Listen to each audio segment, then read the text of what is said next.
মাগুরার মোহাম্মদপুরে গণপ্রজাতন্ত্রী বাংলাদেশ সরকারের সংস্কৃতি বিষয়ক মন্ত্রণালয়ের মাননীয় মন্ত্রী অ্যাডভোকেট নিতাই রায়চৌধুরী এমপি এর উপস্থিতিতে সরকারি কর্মকর্তা ও সুধীজনদের সাথে এক মতবিনিময় সভা অনুষ্ঠিত হয়েছে। একই সাথে বিভিন্ন প্রাকৃতিক দুর্যোগে ক্ষতিগ্রস্ত দুস্থ ও অসহায় পরিবারের মাঝে ঢেউটিন এবং গৃহমঞ্জুরি বাবদ নগদ অর্থের চেক বিতরণ করা হয়েছে। আজ 5 জুন 2026 শুক্রবার মোহাম্মদপুর উপজেলা প্রশাসন, সমাজসেবা অধিদপ্তর এবং উপজেলা দুর্যোগ ব্যবস্থাপনা বিভাগের যৌথ আয়োজনে এই অনুষ্ঠানসমূহ সম্পন্ন হয়। উপজেলা পরিষদ হলরুমে আয়োজিত বিশেষ মতবিনিময় সভায় প্রধান অতিথি হিসেবে উপস্থিত ছিলেন সংস্কৃতি বিষয়ক মন্ত্রী অ্যাডভোকেট নিতাই রায়চৌধুরী।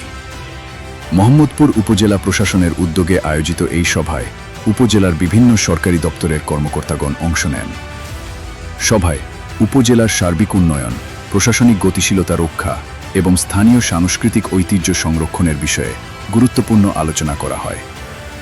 মতবিনিময় সভা শেষে বিভিন্ন সময়ে প্রাকৃতিক দুর্যোগে ক্ষতিগ্রস্ত এলাকার দুস্থ ও অসহায় পরিবারের পুনর্বাসনের লক্ষ্যে ঢেউটিন বিতরণ এবং গৃহমঞ্জুরি বাবদ নগদ অর্থের চেক প্রদান অনুষ্ঠান অনুষ্ঠিত হয়।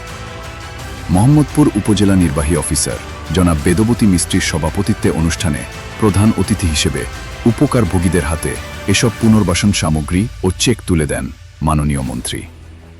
অনুষ্ঠানে স্থানীয় প্রশাসনের ঊর্ধ্বতন কর্মকর্তাবৃন্দ, রাজনৈতিক ব্যক্তিবর্গ, সাংবাদিক এবং এলাকার গণ্যমান্য ব্যক্তিবর্গ উপস্থিত ছিলেন। দুর্যোগে ক্ষতিগ্রস্ত পরিবারগুলো এই সরকারি সহায়তা পেয়ে মাননীয় মন্ত্রী ও উপজেলা প্রশাসনের প্রতি কৃতজ্ঞতা প্রকাশ করেন।